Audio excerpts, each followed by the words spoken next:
अल्लाह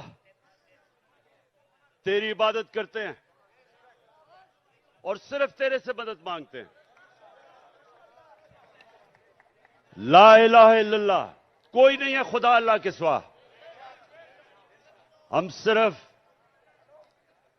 एक अल्लाह के सामने झुकते हैं।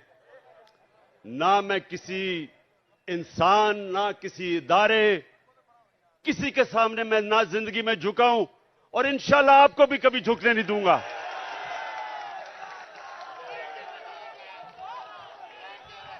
अच्छा, अब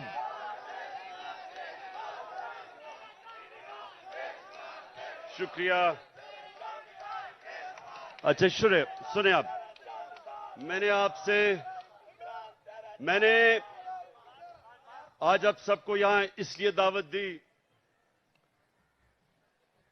कि जिस जज्बे और जुनून से, जिस तरह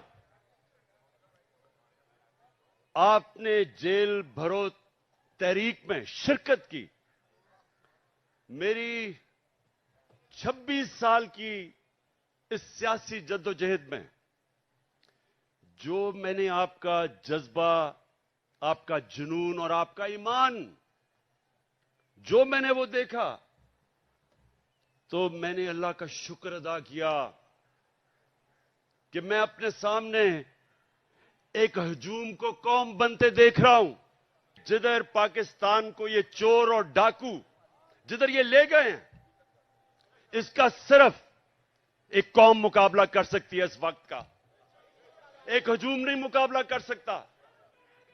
जब एक कौम फैसला कर लेती है कि जो भी हमारे सामने आए, जो रुकावट आए, हम दूर कर देंगे, उस कौम के सामने कोई खड़ा नहीं हो सकता।